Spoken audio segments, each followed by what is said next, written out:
Bonjour à tous. Alors, nous nous retrouvons aujourd'hui pour un cours de géographie, puisque nous allons débuter notre troisième thème de l'année et notre dernier de géographie, qui s'intitule Dynamique géographique de grandes aires continentales. Alors, ce thème, il comprend trois questions différentes, avec plusieurs chapitres dans chacune de ces questions, donc cela peut paraître très long en perspective.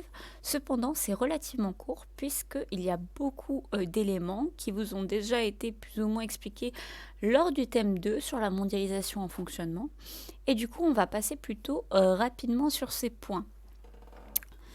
Donc, on va s'attarder sur la première question, d'accord.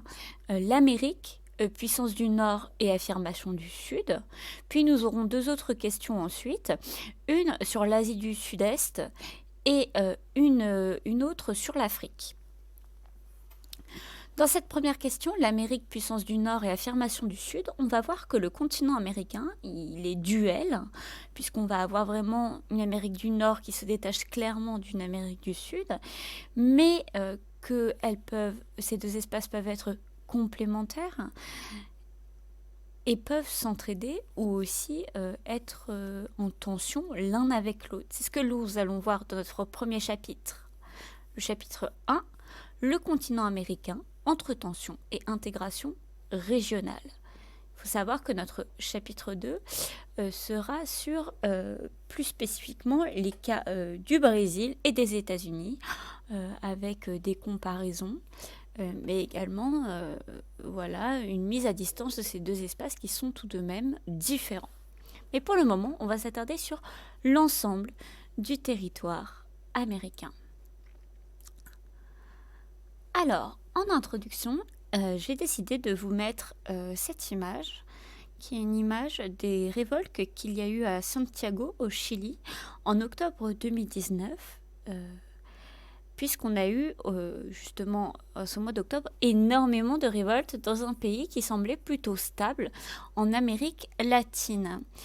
Donc, vous avez un homme qui brandit le drapeau chilien, avec écrit dessus « El pueblo chileno declara estado de rebeldia », ce qui veut dire le peuple chilien déclare l'état de rébellion. Donc, il se rebelle.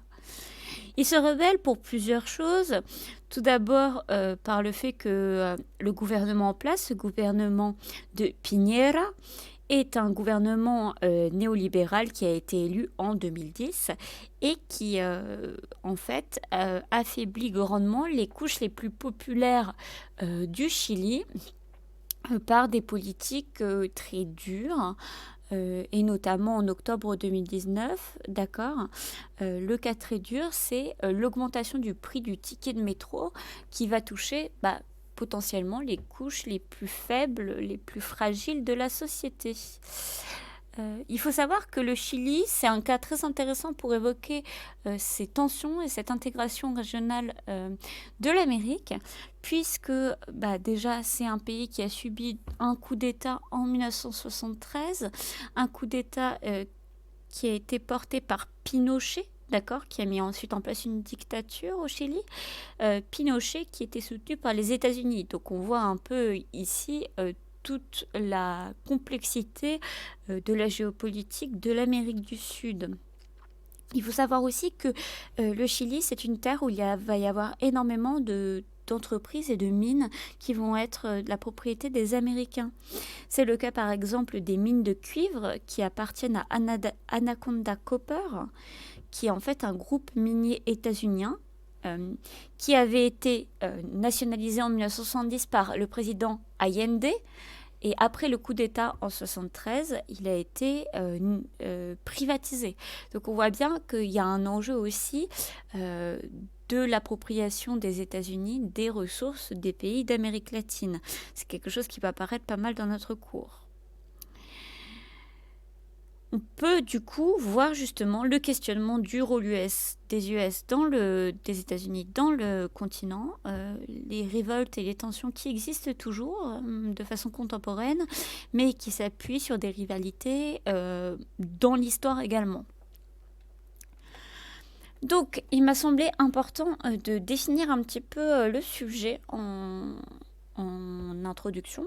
Pour une compo, vous pourrez tout naturellement faire une accroche un peu longue sur le Chili et montrer justement que ça montre bien et l'intégration régionale et les tensions. Une intégration régionale quelque part avec les USA, mais aussi par le Mercosur pour le cas du Chili, on le verra plus tard, mais aussi des tensions, puisque vous voyez que même très récemment, on a encore des problèmes gouvernementaux. Alors, c'est pas le seul espace au Chili aujourd'hui où il y a de gros problèmes, de grosses révoltes dans la population. On a le Venezuela, on en parlera, mais on a également l'Équateur, par exemple. Voilà. Donc déjà, ce qu'il faut savoir, c'est que le continent américain, c'est l'espace américain de son ensemble. Donc, techniquement, on pourrait distinguer 3 espaces différents, d'accord? L'Amérique du Nord, composée du Canada, des États-Unis et du Mexique, l'Amérique du Sud, avec la plupart des États d'Amérique latine, mais également l'Amérique centrale, avec des pays comme le Panama, le Nicaragua, etc. Ça, ce sont les limites spatiales du sujet. Ce qu'il faut savoir, c'est que ce continent américain, qui s'étire vraiment de l'océan glacial arctique à l'Antarctique, donc qui parcourt une très grande distance, se caractérise par une diversité géographique, socioculturelle et économique. On est dans des espaces différents, des climats différents, des réalités différentes, ce qui est très important aussi pour comprendre le rôle que vont avoir chaque pays, justement, dans ces intégrations et ces tensions. Donc, comme je vous l'ai dit, 3 ensembles géographiques, Amérique du Nord, Amérique centrale et Amérique du Sud, qui va du Panama à la Terre de Feu. Je peux brièvement vous les montrer sur la carte. Donc, on a le Canada, les États-Unis et le Mexique, premier ensemble Amérique du Nord. À partir du Guatemala et jusque là, donc juste le Panama, on est sur l'Amérique centrale avec Cuba, Porto Rico, évidemment les Antilles. Puis à partir du Panama et jusqu'à la Terre de Feu, donc tout au bout de l'Argentine, nous avons l'Amérique du Sud. Voilà. Donc on voit quand même que le continent, il est majeur. Il a aussi à l'est, d'accord, l'océan Atlantique, à l'ouest, l'océan Pacifique. Donc c'est aussi une grande voie de passage. Mais ça, vous l'avez déjà vu au chapitre sur la mondialisation. Alors, il y a 2 termes qui sont intéressants dans le sujet. Le premier, c'est tension. D'accord. Donc, les tensions, ce sont des rivalités, des oppositions, l'adversité, l'exercice de fortes contraintes. Fortes, pas de force. Fortes contraintes. Évidemment, les tensions, ces oppositions qui peuvent être parfois très vives, armées, qui peuvent déboucher à des guerres, d'accord, elles sont notamment créées par les États-Unis, on le verra un peu plus tard, qui déjà a un poids au niveau international considérable, on l'a vu puisque c'est l'un des pôles de la triade, mais également parce que les États-Unis ont longtemps considéré, d'accord, le reste de l'Amérique comme leur chasse gardée. Et le problème de ça, c'est qu'ils vont avoir tendance à vouloir décider pour les autres et vouloir s'approprier les ressources. Et donc, ils vont se heurter évidemment à de nombreuses résistances. Le fait que le terme soit au pluriel, dans l'intitulé de la question, ça montre d'accord qu'il y a plusieurs forces d'opposition ici, plusieurs formes aussi, mais aussi différentes natures de contradictions.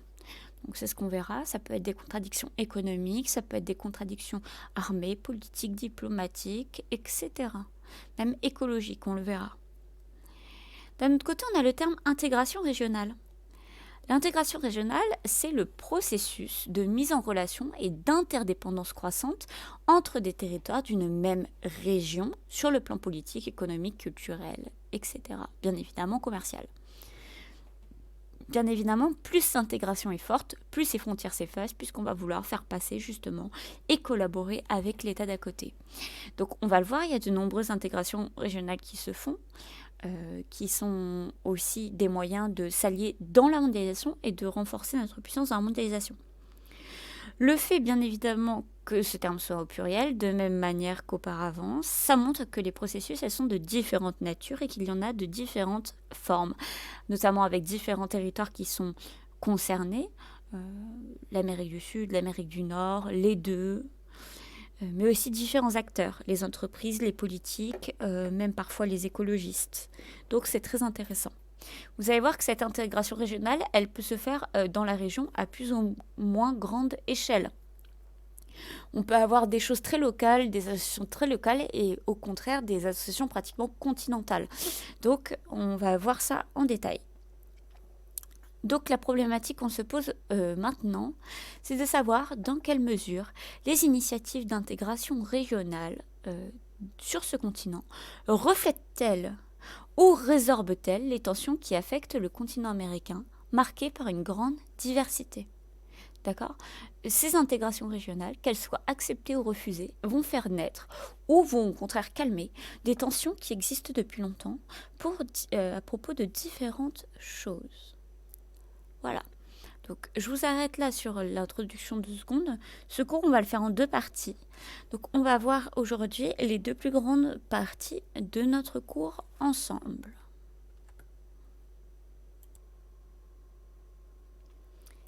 Et tout d'abord, on va aller sur notre grand 1, un continent marqué par de très grandes disparités. Et notre A, les États américains se caractérisent d'abord par de fortes disparités de développement à toutes les échelles. Très important, cette notion d'échelle ici.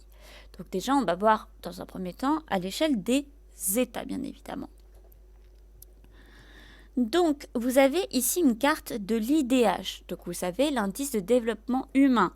Alors, rappel très rapide, l'indice de développement humain, il prend en compte le PIB, il prend en compte également l'éducation, la santé et ainsi de suite. L'espérance de vie, par exemple.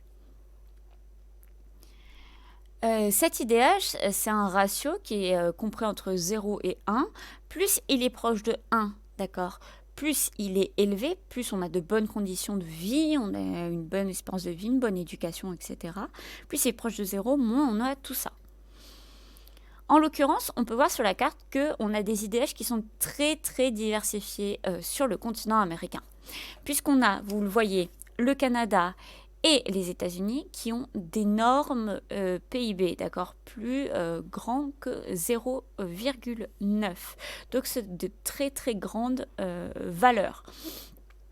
On a des pays qui sont, on va dire, moyens, quand même pas mal élevés, l'Argentine et le Chili, puisque vous voyez, le Chili, il est à 0,83, donc c'est une note très très correcte, hein, très bien élevée, d'accord. On a d'autres pays qui sont avec des taux plutôt moyens, donc Mexique, Colombie, Brésil, qui sont à peu près dans la moyenne mondiale, un peu au-dessus de la moyenne mondiale, pour certains un peu en dessous, comme la Bolivie ou le Paraguay. Mais par contre, très important, on a Haïti, qui est le seul PMA, d'accord, de la zone, Haïti ici, et qui a un IDH inférieur à 0,5. Donc c'est très faible, d'accord. Ça montre vraiment une extrême pauvreté et avec notamment des populations qui sont très fragiles. Voilà. On va avoir d'autres indicateurs qui vont montrer en fait globalement les mêmes inégalités, principalement entre l'Amérique du Nord et l'Amérique du Sud, mais également avec d'autres pays, notamment au niveau des Antilles. Donc déjà, au niveau de la sous-alimentation, la sous-alimentation, elle concerne essentiellement la partie sud du continent. C'est ce qu'on appelle la sous-nutrition. D'accord ? La sous-nutrition, on va avoir des taux assez élevés, comme jusqu'à 20% de la population qui va être sous-alimentée en Bolivie. Donc c'est quand même un gros pourcentage, et plus de 10% au Pérou. Donc on voit que la sous-alimentation, elle concerne ces pays. On a d'autres problématiques dans les pays du Nord, comme le Canada, comme les États-Unis. C'est plutôt la surnutrition, la malnutrition, qui fait qu'on va avoir plutôt des taux d'obésité élevés. On a également le PIB par habitant, d'accord. Et par exemple, le PIB par habitant des États-Unis, il est presque 5 fois supérieur à celui du Chili et près de 8 fois supérieur à celui de la Colombie. Pour vous donner un chiffre comparatif, 70 fois celui d'Haïti, c'est-à-dire on compare le pays entre guillemets le plus riche de l'Amérique avec le plus pauvre. Ce qu'il faut savoir, c'est que ce qui est très intéressant là-dedans, c'est que même si le Chili, du coup, a un taux relativement élevé, on voit que ce n'est pas forcément grâce à son PIB par habitant, mais plutôt grâce à l'éducation ou à la santé, puisque les écarts de richesse sont assez importants dans ces pays. Globalement, on voit que l'Amérique latine et les Caraïbes, ils ont enregistré une croissance moyenne de 2%. D'accord. Ce qui est vraiment une bonne performance en termes de croissance économique, euh, parce que les États-Unis ou l'Union européenne, qui ont déjà des très forts PIB, bah, ils ont beaucoup moins de croissance, d'accord. Mais pour rattraper justement ces pays qui ont un très fort PIB, il faudrait avoir une croissance de 6% pendant 25 ans. Donc ça montre quand même un grand écart de développement et d'implication dans l'économie des pays d'Amérique latine avec les pays du Nord. Donc ça montre vraiment cette différence au niveau même de l'intégration à la mondialisation, comme on a pu le voir auparavant. On peut donc dire qu'il y a plusieurs Amériques. L'Amérique développée et puissante qui pourrait être représentée par les États-Unis et le Canada. L'Amérique qui est plutôt émergente avec une forte croissance, mais qui a encore des problèmes au niveau de la pauvreté et des tensions, on le verra plus tard, au niveau d'autres aspects, comme le Brésil, le Mexique, l'Argentine, le Chili. Et aussi, on a une Amérique beaucoup plus pauvre, plus fragile, mais aussi très diversifiée, parce qu'on a des pays extrêmement pauvres comme Haïti, des pays qui s'en sortent plutôt bien, d'accord, comme par exemple la Colombie, d'accord, sur certains principes se débrouille pas trop mal, et ainsi de suite, ou le Venezuela, grâce au pétrole. Donc on a vraiment une deuxième Amérique plus fragile, mais aussi plus diversifiée, qui va du Venezuela jusqu'à Haïti, jusqu'à la République dominicaine.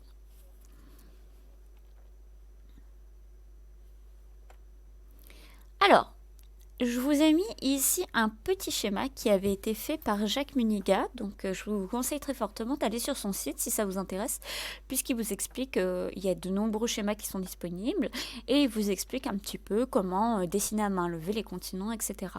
Donc ici, vous voyez, c'est un très beau dessin que je n'aurais pas été capable de réaliser en classe du continent américain. Cependant, vous pouvez faire tout simplement des triangles, donc un triangle avec la pointe vers le bas pour l'Amérique du Nord et un triangle avec la pointe vers le haut ou un losange pour l'Amérique du Sud, pour refaire ce schéma dans une compo. Ce schéma, il n'est pas très compliqué et il montre bien cette diversité, cette disparité qu'il y a au niveau des États, sur le développement, sur l'économie, etc. Donc voilà, vous mettez les contrastes de développement avec le Nord qui, donc États-Unis et Canada qui sont plutôt bien développés, et le reste donc dans une autre couleur, avec une limite nord-sud. Alors la limite nord-sud, c'est la limite économique du nord-sud, d'accord, c'est pas les hémisphères, c'est pour signifier qu'on est dans des pays très développés au nord et moins bien développés au sud. Vous avez aussi les pôles de puissance avec les principaux pôles qui sont représentés. Il serait peut-être là intelligent de rajouter le Canada, parce que quand vous mettez le Mexique et l'Argentine et que vous ne mettez pas le Canada, pauvres Canadiens. Donc, bien évidemment, vous mettez Canada, États-Unis, Mexique, Brésil, Argentine, avec bien sûr le point le plus gros pour les États-Unis, un point un peu moins gros pour le Canada, et ensuite en décroissance du Brésil, Mexique, Argentine. Vous pouvez aussi rajouter le Chili, pourquoi pas. Et enfin, vous pouvez mettre Haïti comme étant un PMA, puisque c'est toujours intéressant de voir que malgré tout, dans ce continent, on n'a qu'un seul PMA. Donc ça montre quand même une certaine intégration. Bien évidemment, si vous reproduisez ce schéma, corrigez la faute qui a été faite océan Atlantique et non pas Atlantique. Voilà. On a aussi d'autres échelles, d'accord, qui montrent les disparités dans ces États américains. Donc, il faut voir déjà qu'on a des écarts entre les territoires et entre les peuples qui se forment, notamment à cause de la mondialisation. On a vu, une mondialisation, ça se fait à plusieurs échelles, et bien là, ça va être un peu le cas également. Donc, vous avez le sud du continent, qui est une région qui est fortement inégalitaire. Vous avez 250 millions de pauvres et indigents, donc qui gagnent moins que le seuil de pauvreté. D'accord, sur 550 millions d'habitants. Vous avez 110 millions au Mexique et 195 au Brésil. Donc c'est énorme.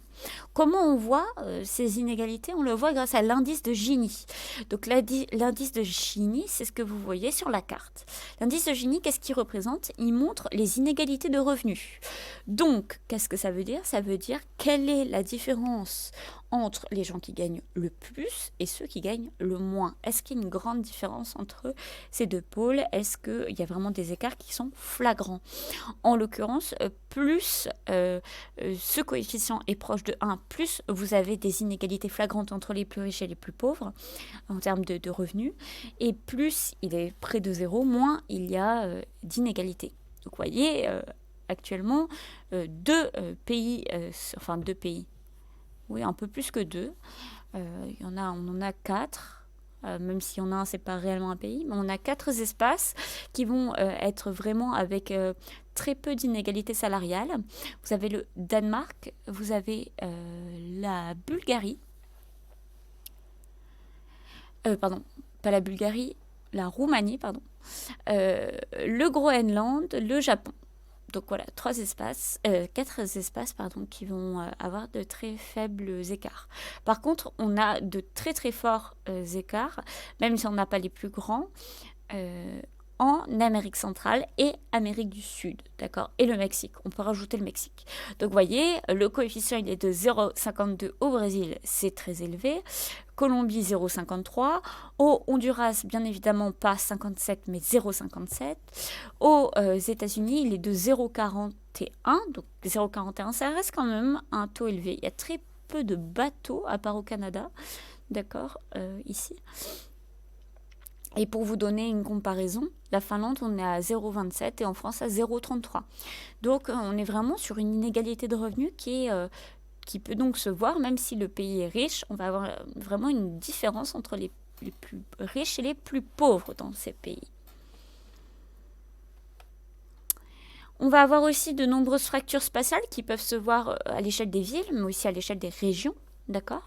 Donc déjà, à l'échelle des régions, tout simplement, puisqu'on va avoir des espaces qui vont être beaucoup plus intégrés à la mondialisation, comme l'espace littoral, comme les métropoles ou comme les Central Business Districts, donc les quartiers des affaires, qui vont être bien évidemment très bien intégrés à la mondialisation. On peut penser pour le Brésil, par exemple, à Sao Paulo.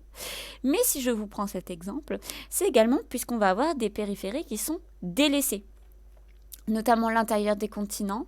Donc, par exemple, si vous allez au centre des États-Unis, vous avez une moins bonne intégration que sur les zones côtières. C'est normal. Les espaces ruraux également, d'accord. Si vous allez au fond de l'espace rural péruvien, bien évidemment, qui est en plus un espace montagneux, vous allez avoir beaucoup moins, d'accord, d'intégration à la mondialisation.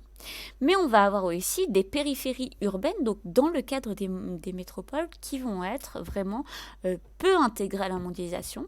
On a l'exemple ici d'une favelas, donc un bidonville à Sao Paulo. Alors vous voyez, et sur la gauche de la photographie, on a le favelas, donc ces habitations précaires, faites de briques et de brocs, vraiment, avec un fort taux de criminalité, une très grande pauvreté, et quand même une dangerosité à vivre dans ces espaces très précaires.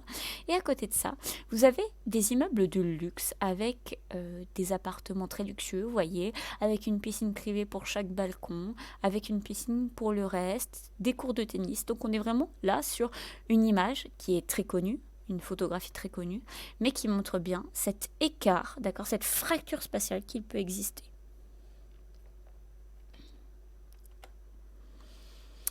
On va avoir aussi des disparités, au-delà des disparités purement économiques et de développement, des disparités culturelles entre ces espaces. Déjà, tout simplement à cause de la colonisation, d'accord ? En fait, cet espace a été totalement colonisé par l'Europe et du coup, ce sont les langues européennes qui se sont imposées dans ces espaces. Ces langues européennes qui ont du coup créé des blocs. D'accord. Vous avez le Nord qui est plutôt un bloc anglophone, donc vous avez le Canada, les États-Unis, d'accord, qui sont absolument anglophones, et ils ont plutôt une tradition religieuse protestante, d'accord, même si on a quelques espaces particuliers, dans cette Amérique du Nord, puisqu'on va avoir le Québec, d'accord, qui parle français. Et bien évidemment, si vous allez au niveau de la Floride, on va plutôt parler beaucoup aussi espagnol. Il va y avoir un métissage entre guillemets des langues.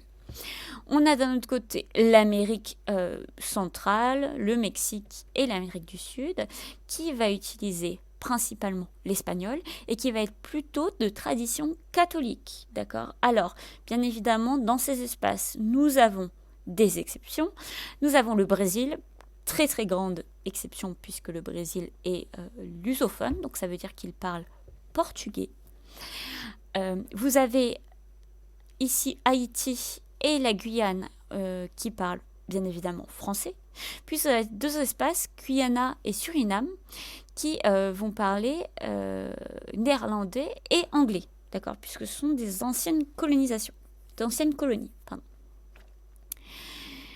De plus, d'accord, vous avez d'autres espaces où on va avoir de l'amérindien qui va être fortement usité, notamment à ce niveau-là, donc au niveau de l'Amazonie, même un peu plus au sud, au niveau du sud du Pérou, on va parler notamment le quechua. Vous avez le Mexique aussi, on va avoir beaucoup de dialectes amérindiens. Et bien évidemment, au nord du Canada, dans ces zones arctiques, d'accord, on va avoir des langages esquimaux, inuits, ainsi de suite. Donc on voit quand même qu'il peut y avoir une fracture notamment pas espagnol, une fracture au niveau de la culture, au niveau religieux, au niveau de la langue, qui va rendre difficile parfois les intégrations régionales, notamment le Brésil, qui va pouvoir parfois moins bien s'intégrer justement parce qu'il parle portugais, on le verra. Donc, il faut savoir que les disparités aussi, elles sont à plusieurs échelles ici, puisqu'on va avoir des disparités même au cœur des États, d'accord, notamment avec les anciens peuples qui peuplaient l'Amérique avant la colonisation. Donc vous avez le cas des Indiens notamment aux États-Unis, mais d'autres cas, les Mapuches au Chili, donc qui sont plutôt au sud du Chili, d'accord, au niveau de la Terre de Feu, les Tobans en Argentine, les peuples d'Amazonie, bien évidemment, qui sont toujours rejetés, notamment par le Brésil, les Inuits qui sont mis à l'écart au Canada, d'accord. En fait, ce sont des ethnies qui vont revendiquer la reconnaissance de leurs droits ancestraux sur la terre, d'accord, ce qui n'est pas forcément évident puisqu'on va avoir tendance justement à les exclure de territoires qui sont des territoires pleins de ressources. Et surtout, ils veulent la gestion durable des ressources comme en Patagonie, mais pas seulement. On a le cas aussi en Amazonie avec le Brésil qui mène une guerre féroce contre les Indiens d'Amazonie. On va aussi avoir des disparités socio-économiques qui vont montrer en fait ces fractures culturelles, notamment entre les peuples autochtones qui sont plutôt relégués. Donc on va plutôt les mettre dans des espaces qui sont peu intéressants, je vous ai dit, qui sont moins chargés en ressources pour pouvoir exploiter les anciens territoires qu'ils occupaient. C'est un gros problème puisque ça crée de vives tensions. Vous avez l'exemple aux États-Unis, vous avez cette carte, d'accord, avec toutes les zones en vert foncé où vous avez les réserves des Indiens d'Amérique qui sont survivants, entre guillemets, du massacre qui a eu lieu par les Américains. Et ils sont en fait parqués dans des réserves qui sont délimitées, dont ils n'ont pas le droit de sortir. Et surtout, ils n'ont des droits que sur ces territoires qui ne sont pas forcément leur territoire de base. Alors vous voyez, il y en a énormément dans ces régions-là, un peu centrales, donc de la montagne, des espaces ruraux, très peu intéressants, avec peu de grandes villes. On a quelques réserves en Californie, mais vous voyez, plutôt éloignées des côtes, donc bien évidemment puisqu'on est au niveau du désert ici. Et ainsi de suite. Donc ça montre bien à quel point on va avoir tendance à les parquer et à les mettre dans des régions reculées. Cela va avoir une double incidence puisque souvent ces populations qui sont parquées dans ces réserves vont avoir tendance à être des populations beaucoup plus précaires, avec un plus gros taux de chômage, avec des difficultés financières, économiques, mais également de santé puisqu'ils vont avoir moins accès aux services et également des problèmes de type alcoolémie, drogue, etc.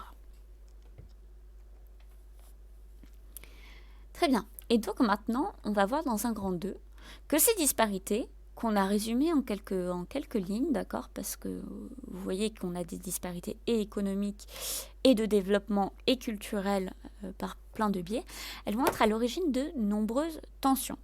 Et tout d'abord, on va voir que la violence, elle est omniprésente dans la majeure partie des États du continent, qu'on aille du plus au nord au plus au sud, d'accord? Et on va voir notamment, tout d'abord, le crime organisé et les narcotrafics, d'accord, qui déstabilisent et qui mettent à mal le gouvernement de nombreux États. Ok, excusez-moi. Donc on reprend. Donc il existe tout d'abord de nombreux conflits internes, d'accord, aux États, qui vont se manifester par une violence généralisée. Cette violence généralisée, elle est souvent liée aux inégalités sociales, d'accord, comme on l'a vu, aux fractures spatiales, aux fractures de revenus, comme au Brésil, ou aussi il y a des activités criminelles, notamment dans les bidonvilles. Donc ça, on a par exemple l'exemple du bidonville La Rocinha à Rio, d'accord, qui sont souvent des espaces de non-droit où en fait les organisations criminelles vont totalement gérer l'espace. Et donc on va avoir beaucoup de conflits, d'accord, des conflits entre organisations criminelles, entre les organisations criminalisées et les habitants, mais aussi entre les organisations criminelles et l'État.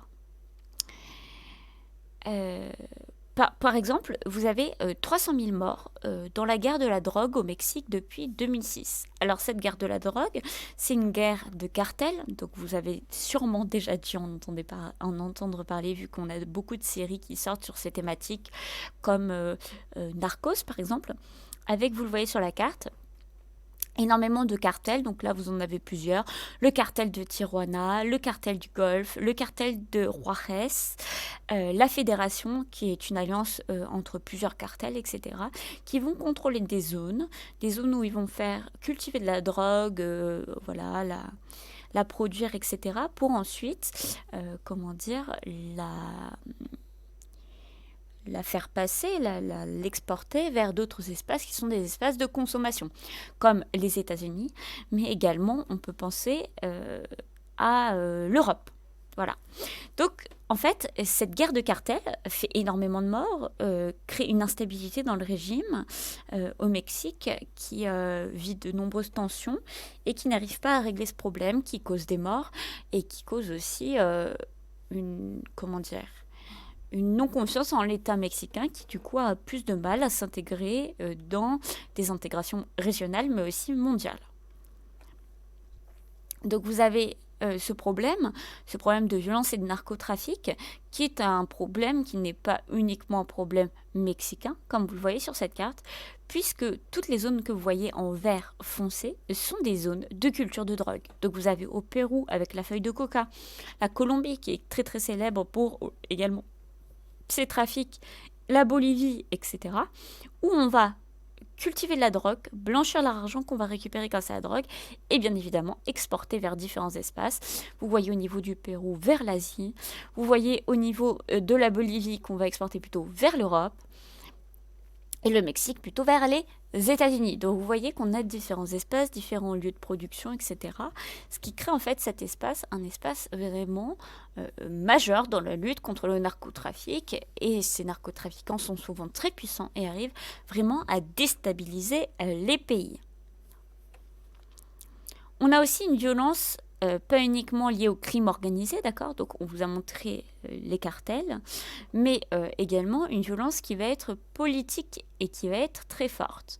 On va avoir l'assassinat de militants écologistes, notamment on en a assassiné en 2018 164 rien qu'au Brésil, donc c'est un des pays où on a au monde le plus d'assassinats, d'accord, de défenseurs de l'environnement, de militants écologiques, comme vous pouvez le voir là sur le pays, sur la carte que je vous ai mise, d'accord. Donc, vous voyez les espaces, donc on a bien évidemment le Brésil, mais pas uniquement. Vous voyez au Pérou, en Colombie, au Honduras, on a des taux qui sont extrêmement élevés, avec parfois plus de 200 assassinats. Donc c'est très très important. Il y a aussi une violence qui est organisée par des grands propriétaires terriens face aux petits paysans, d'accord. Notamment au Brésil, on va avoir tendance à vouloir s'approprier, quand on est un grand propriétaire terrien, les terres parfois des petits paysans qui vont se retrouver sans terre et qui vont ne plus avoir de quoi cultiver. Donc on va avoir vraiment des mouvements pour récupérer les terres qui vont s'affirmer, comme le mouvement des paysans sans terre, d'accord, au Brésil. Le problème de ce mouvement des paysans sans terre, donc ces paysans qui n'ont pas de terre et qui veulent récupérer un petit lopin de terre pour pouvoir cultiver et vivre, d'accord. Le problème de ces mouvements, c'est bien évidemment que souvent ils sont réprimés dans la violence, donc avec des meurtres et des assassinats. Vous avez l'exemple notamment de cette violence politique de Marielle Franco. Donc Marielle Franco, elle a été assassinée en 2018. Puis au Brésil, c'était une militante plutôt de gauche brésilienne qui militait pour les droits des favelas notamment. Donc les droits dans les favelas d'avoir les mêmes services que les autres, une égalité pour eux, le droit au travail et ainsi de suite. Elle dénonçait aussi la violence de la police militaire, puis qui se permettait notamment de débarquer dans les favelas quand il ne se passait rien et d'usiter d'une violence policière entre guillemets gratuite. Elle a été bien évidemment du coup assassinée et l'enquête a été très brève. On a juste découvert que les balles avaient été vendues à la police. D'ailleurs, j'ai fait une petite faute. Les balles ont été vendues UES à la police en 2006, d'accord, donc qui avait fortement un lien avec la police et l'État.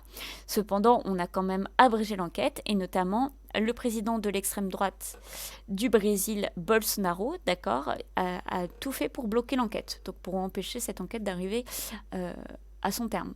Donc ça montre déjà qu'il y a vraiment une violence politique qui est de mise. Mais aussi qu'on est dans des États qui ne sont pas du tout démocratiques, puisque la présidence peut censurer, peut intervenir dans des enquêtes et peut également supprimer, entre guillemets, la concurrence politique. Donc vous voyez, on est sur des problématiques de violence ici qui sont très importantes. Cette violence, on la voit également par d'autres données, et notamment comme le taux d'homicide.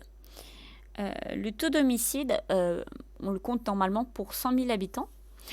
Et il est très élevé dans cette région du monde, comme vous le voyez sur la carte que j'ai mis juste en dessous. Donc le taux d'homicide volontaire par État et territoire en 2015.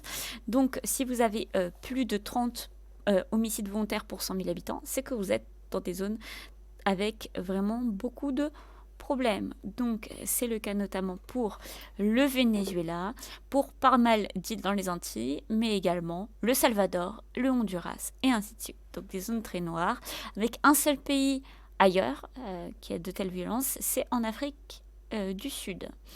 Pour le reste, les pays les plus foncés se trouvent généralement du coup en Amérique du Sud. Donc c'est vraiment important. Donc vous voyez, pour 100 000 habitants, on a un taux d'homicide qui est de 33,4 en Colombie, de 37 au Belize, de 56 au Venezuela, de 47 en Jamaïque, de 56 au Honduras, de 82 au Salvador, qui est le pays le plus meurtrier de la planète. Donc le Salvador, c'est au niveau de l'Amérique centrale, c'est au sud du Honduras, ici. Donc vous voyez effectivement à quel point cet espace est un espace de violence et cela peut bien évidemment avoir des incidences déjà sur leur intégration régionale, mais également résulte des disparités et des problématiques qui n'ont pas été réglées sur ces territoires. Pardon. Alors, les conflits vont aussi avoir des causes spatiales, peu uniquement liées aux disparités, mais aussi d'autres causes.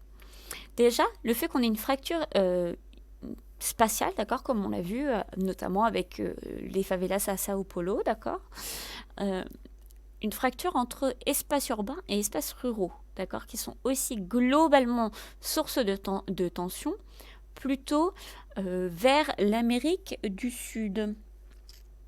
D'accord.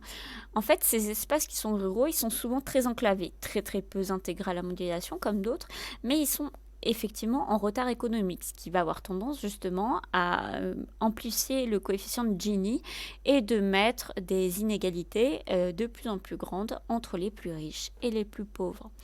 Donc on a notamment le cas sur les hauts plateaux d'Amérique centrale, sur la forêt dense d'Amazonie bien évidemment, mais également sur les montagnes andines de la Cordillère des Andes. Et dans ces régions, d'accord, souvent on a développé des guérillas qui sont souvent en fait, des guérillas menées par des groupes de rébellions paysannes qui désirent en fait, entre guillemets, avoir une justice sociale entre les espaces les plus riches et les espaces les plus pauvres. C'est le cas notamment des FARC en Colombie ou le cas des paysans du Chiapas en 1994. Donc, ce qu'il faut savoir sur les FARC, donc les FARC, c'est Forces armées rebelles colombiennes, révolutionnaires, pardon, colombiennes. Ces FARC, en fait, c'est de base des paysans qui se sont regroupés pour lutter contre le manque de moyens, le fait qu'on s'appropriait leurs terres, le fait qu'il y avait une trop grande inégalité de traitement, mais également économique, entre les peuples autres colombiens et les paysans. Et du coup, ils ont commencé à se rebeller dans les années notamment 60 et ont contrôlé plein d'espaces en Colombie, comme vous le voyez à gauche. Donc tous les espaces qui sont en rose clair, si on peut dire ainsi. Ces zones d'influence, elles ont permis notamment aux FARC de contrôler des larges parcelles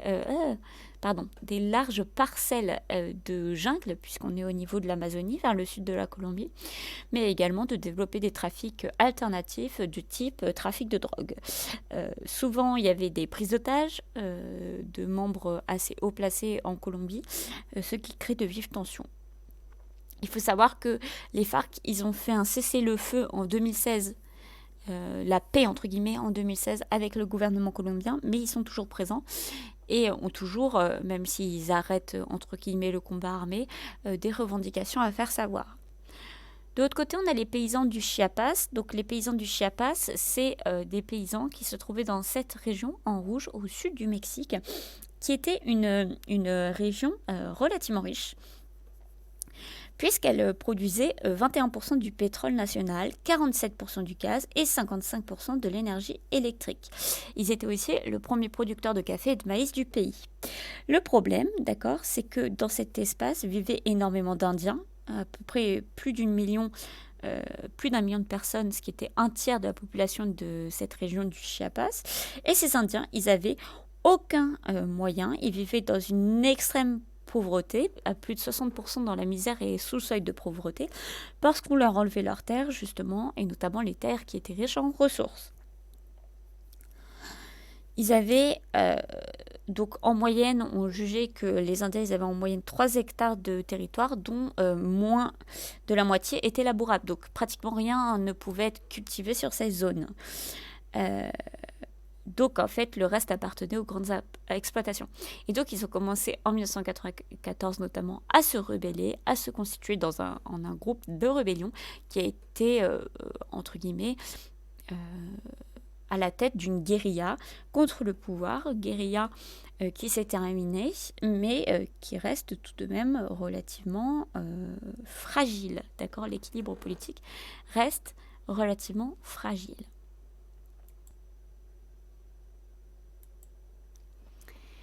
Alors, on a aussi des tensions qui peuvent être simplement non pas spatiales ni forcément liées à des trafics alternatifs, mais aussi géopolitiques.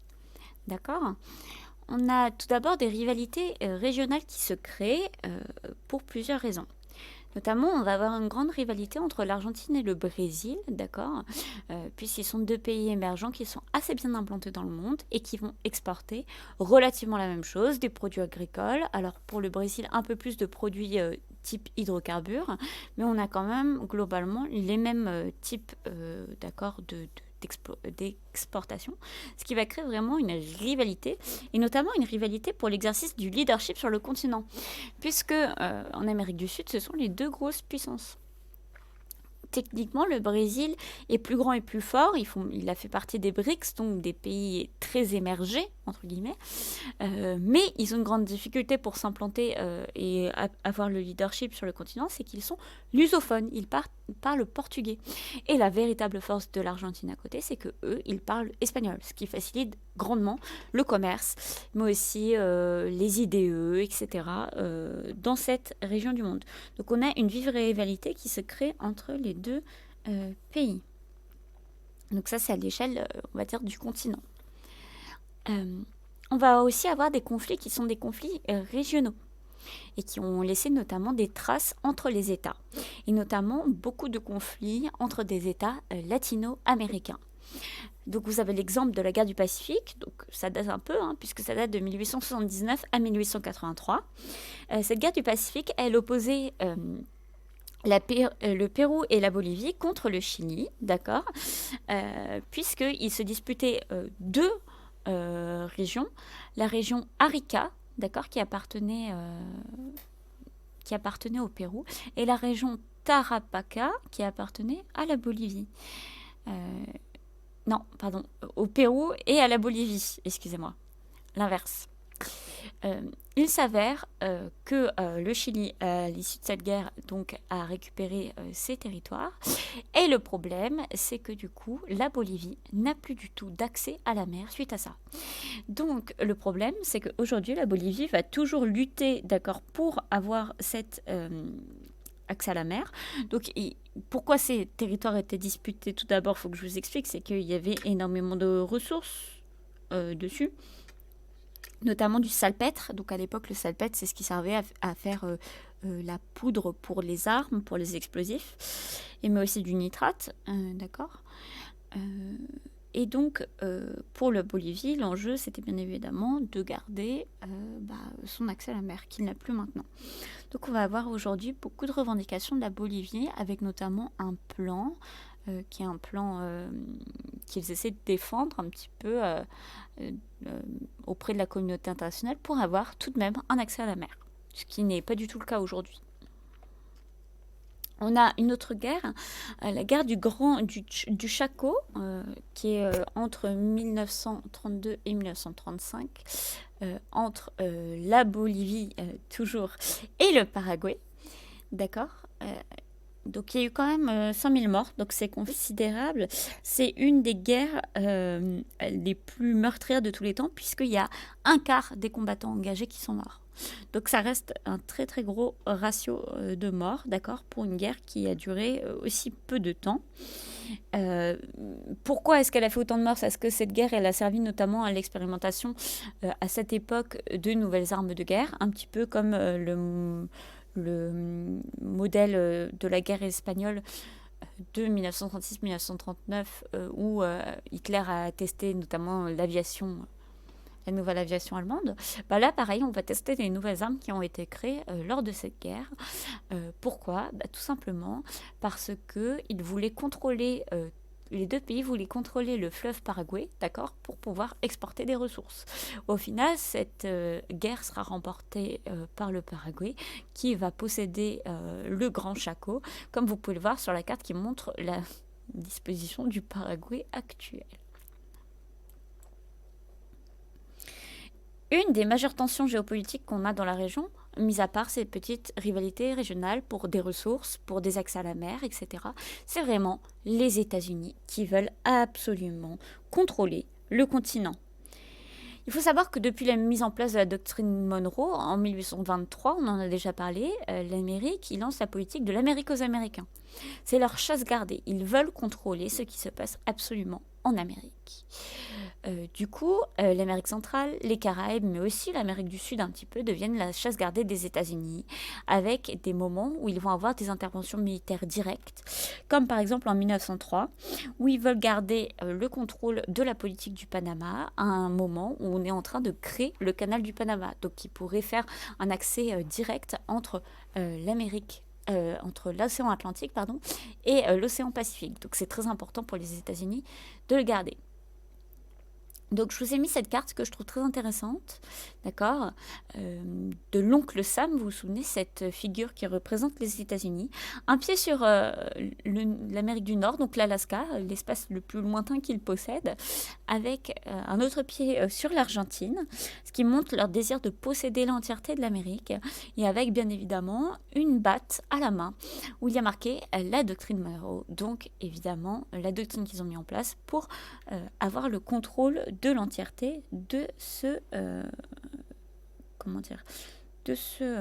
continent.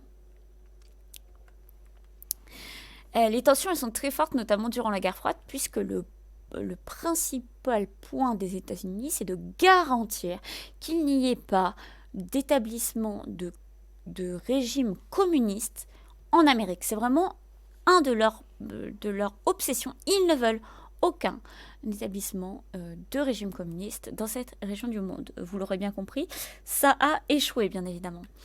Donc, dès 1947, ils mettent en place une alliance militaire de tous les États du continent. Donc, ils décident de protéger militairement tous ces États. Et en 1948, ils vont créer l'OEA, donc l'Organisation des États américains. D'accord. Donc, c'est vraiment une organisation politique et militaire dont le but est de préserver, donc les États-Unis bien évidemment à la tête, dont le but est de préserver, si vous voulez, le continent américain du communisme. Bien évidemment, en 1961, Cuba va en être exclu puisque Cuba va devenir le premier et le seul État communiste de la région. Donc ça, c'est vraiment, entre guillemets, la hantise des États-Unis qui va s'établir, entre guillemets, et ils vont avoir très peur que d'autres États prennent un petit peu le modèle cubain, et du coup, ils vont réagir vraiment très durement déjà contre Cuba, puisque de 1962 à 2017, ils vont faire un blocus très ferme contre Cuba, donc un embargo total, ce qui va mettre en difficulté économique bien évidemment Cuba, mais d'un autre côté, ils vont aussi absolument faire en sorte d'éviter que d'autres États, par la force, ne deviennent communistes. Et c'est là où ils vont vraiment faire de l'ingérence au niveau de l'Amérique du Sud, notamment en finançant tous les mouvements contre-révolutionnaires en Amérique centrale et en Amérique du Sud. Ils vont même participer à des coups d'État préventifs, donc pour éviter peut-être qu'un État devienne un jour communiste, qui conduisent souvent à l'installation de dictatures. Donc je vous ai donné l'exemple tout à l'heure pour le Chili, on va continuer sur cet exemple. Vous avez du coup le gouvernement de Salvador Allende, et qui est arrivé au pouvoir en 1970, qui était socialiste, d'accord, pas communiste, socialiste, mais qui va aussi déranger les intérêts américains, puisque comme vous l'avez vu, ils vont nationaliser des entreprises qui étaient détenues par les Américains auparavant, notamment des mines, etc. Donc Allende, pendant son mandat, il y a eu quand même une grave crise économique au Chili, ce qui a permis notamment de faire monter un peu la colère de la population. Et les États-Unis ont, par le biais de la CIA, financé la révolte, et notamment le coup d'État de Pinochet, qui était un ancien soutien d'Allende, d'accord, en 1973, qui a été appuyé par Kissinger, donc Kissinger, secrétaire d'État aux Affaires étrangères, qui va donner les moyens financiers et en armes à Pinochet de faire son coup d'État contre Allende. Une fois que Pinochet sera arrivé à la tête du Chili, il mettra bien évidemment en place une dictature très dure. C'est le cas dans de nombreux pays, au Brésil, au Chili, en Argentine, d'accord, où les États-Unis vont donner les moyens, que ce soit des moyens financiers, en armes ou des soutiens diplomatiques aux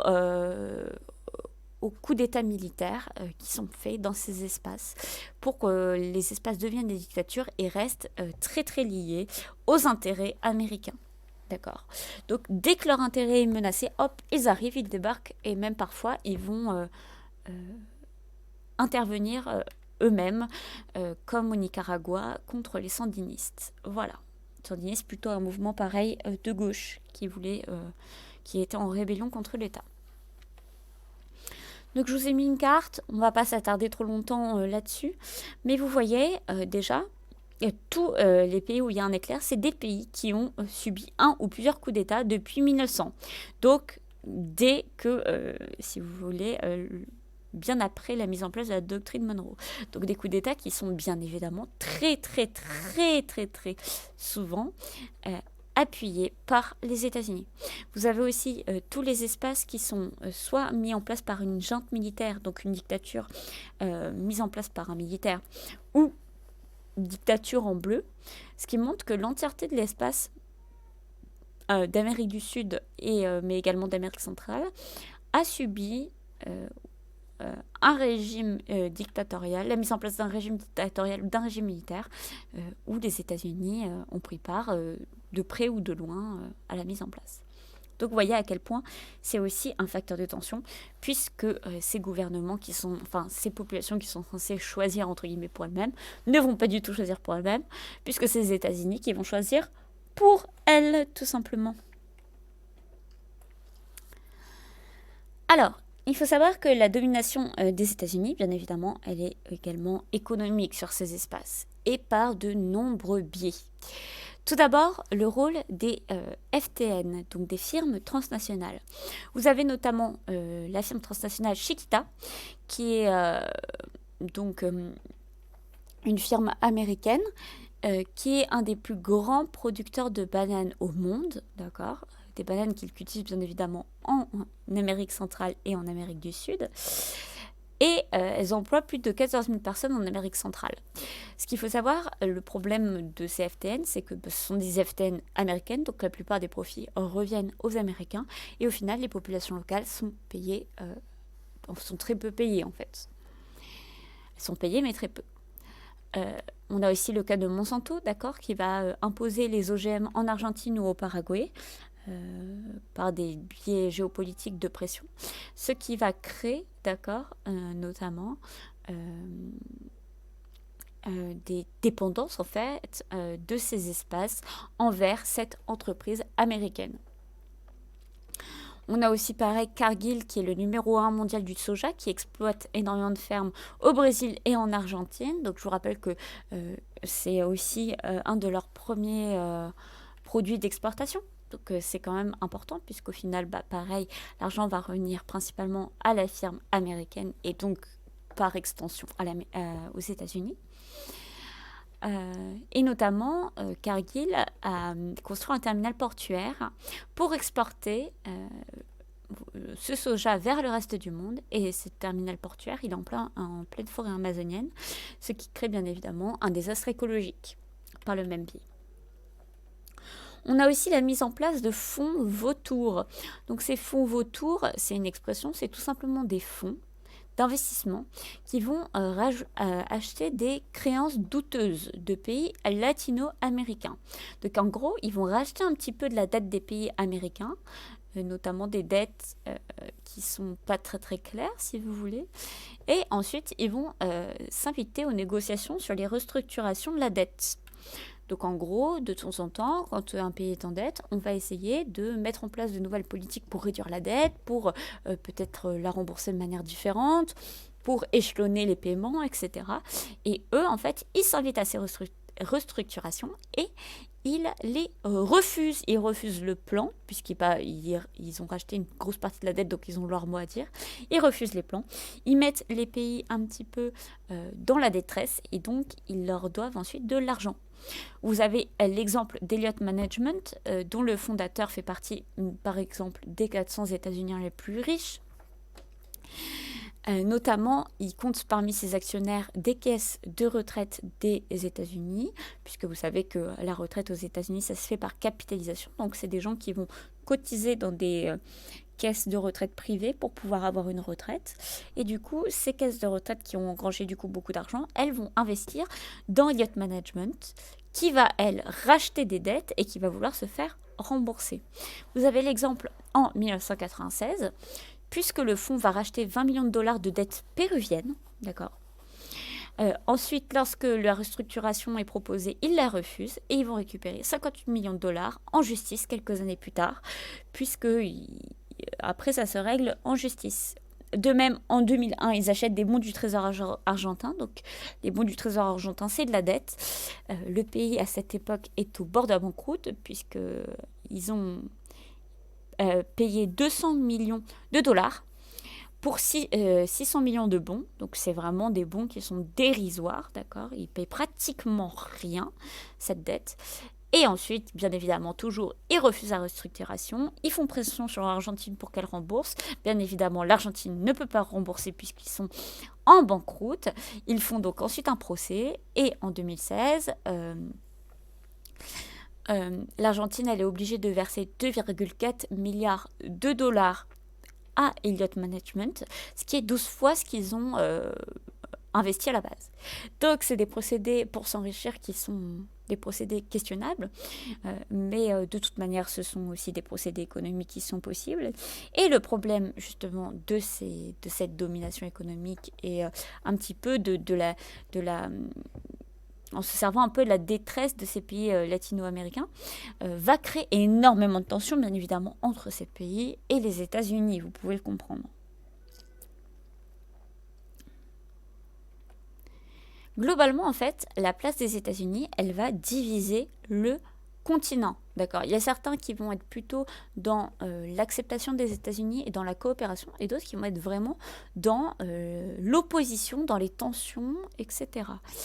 Et nous, on va prendre l'exemple du Venezuela pour montrer ces tensions qui ont toujours à voir quelque part, de près ou de loin, avec les États-Unis. Tout d'abord, ce qu'il faut savoir, c'est qu'il y a vraiment 2 pays aujourd'hui en Amérique latine qui ont un véritable ressentiment, et ce ressentiment qui peut aller jusqu'à la lutte, d'accord, contre les États-Unis. Ce sont Cuba. Bien évidemment, même si la situation elle s'est assainie avec la mort de Fidel Castro, on a quand même Cuba qui reste, entre guillemets, un grand point noir pour les États-Unis, mais aussi le Venezuela de Hugo Chavez. D'accord. On a aussi la Bolivie d'Evo Morales qui est hostile, mais qui reste un peu en dessous ces 2 premiers, donc Cuba et le Venezuela. Donc, ils sont tous très hostiles au modèle économique des États-Unis, à leur géopolitique, à leur façon de penser militairement, etc. Vraiment, ils sont dans l'opposition complète. D'accord. Pour montrer cette opposition d'Hugo Chavez, on a pris l'exemple du Venezuela pour vous montrer tout ça. Donc déjà, ce qu'il faut savoir, c'est que Hugo Chavez, quand il était au pouvoir, il a fait des saisies sur des sociétés comme ExxonMobil ou Hilton.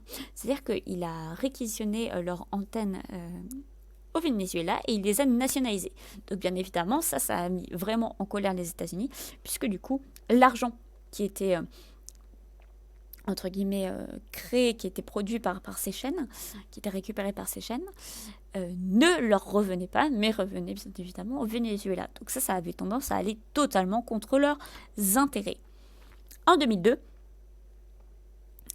George Bush, il va soutenir, d'accord, une tentative de coup d'État pour renverser Hugo Chavez. D'accord. Donc là, on est vraiment sur une opposition qui devient une opposition armée, pratiquement, même si ce n'est pas une guerre ouverte. On a vraiment George Bush qui continue sur la lignée des années 60, 70, 81 avec il faut faire un coup d'État dans un pays d'Amérique du Sud pour éviter qu'il aille contre nos intérêts ou qu'il devienne communiste. Hugo Chavez, lui, de son côté, il a déclaré et qualifié George Bush de démon, d'accord. Lorsqu'il fait une tribune à l'ONU en 2006, il dit que les États-Unis et George Bush sont des démons, d'accord. Donc vraiment des mots très très forts à l'ONU qui montrent bien que la tension, elle est très très vive. Excusez-moi. Et Hugo Chavez, il a estimé qu'Obama était aussi puant, je cite, que Bush, après que les Américains en 2009 ont accusé, d'accord, Chavez de soutenir les FARC colombiennes. Donc je vous rappelle qu'à cette époque, il y avait énormément de problèmes avec les FARC, qui notamment prenaient en otage beaucoup de dirigeants et tuaient pas mal de gens en Colombie. Donc en estimant, d'accord, que Hugo Chavez les soutenait, c'était clairement, pour le discréditer. Donc vous voyez, en fait, cette tension entre les États-Unis et Hugo Chavez, elle est très, très vive. Bien évidemment, cette tension, elle va aussi être exacerbée par le fait que Hugo Chavez, il va soutenir Cuba, d'accord. Il va soutenir Cuba diplomatiquement,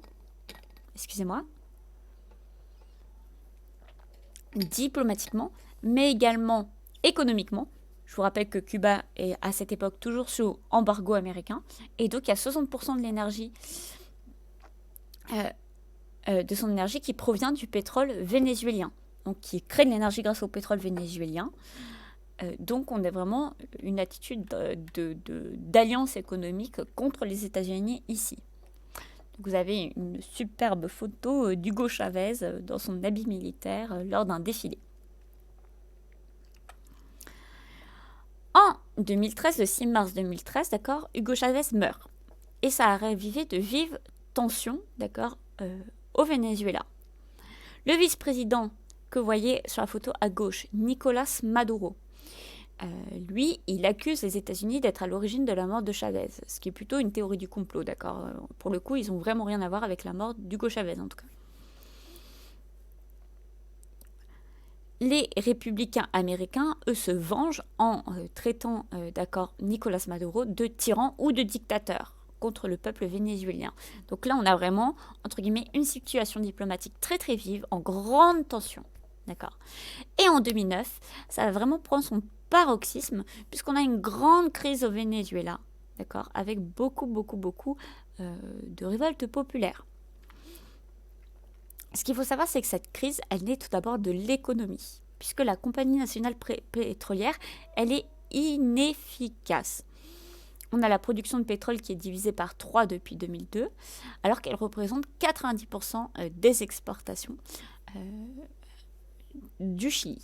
Et on a un PIB du coup qui est divisé par 2. Donc voilà, on a une perte économique qui est considérable. La crise, elle est d'abord économique, donc le peuple descend dans la rue pour se plaindre parce que forcément ils ont moins de moyens, le pouvoir d'achat augmente, etc. Le pouvoir d'achat, diminue, les prix augmentent, etc. Et la crise, du coup, elle va s'étendre à une crise politique, puisque on va avoir Nicolás Maduro qui va continuer à être président, mais qui va être contesté par un autre président, qui se déclare président, qui est Juan Guaidó, d'accord, que vous voyez à droite. Et Juan Guaidó, il est soutenu par le président Trump. Donc c'est très très compliqué, puisque certains pays vont reconnaître Nicolás Maduro comme président et d'autres vont reconnaître Juan Guaidó comme président du Venezuela. Donc vous imaginez la tension, la crise du Venezuela à cette époque. Les États-Unis font toujours pression sur le Venezuela à travers cette compagnie pétrolière qui est vraiment leur première source de revenus. Je vous rappelle que le Venezuela, c'est un des premiers producteurs de pétrole au monde. Donc ils vont geler leurs avoirs, ils vont interdire leur commerce avec les États-Unis, etc., ce qui va leur faire perdre encore plus d'argent. D'accord ? Et d'un autre côté, vous avez la Russie et la Turquie qui vont soutenir Maduro. Donc on est vraiment sur presque une crise mondiale. Alors elle n'est pas mondiale, elle reste au niveau du Venezuela, mais tous les pays commencent à prendre parti.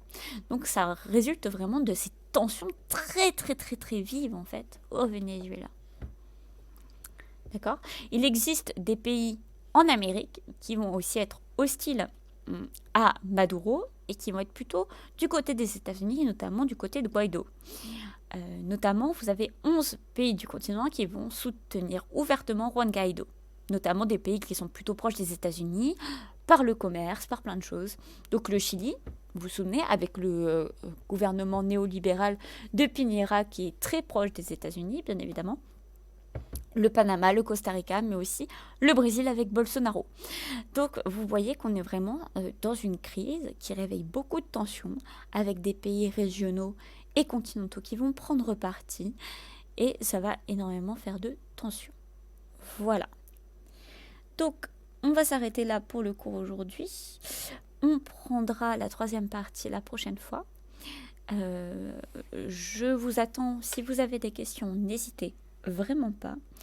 Bon courage à tous pour cette semaine et je vous souhaite de bien vous reposer et de bien profiter. À la semaine prochaine.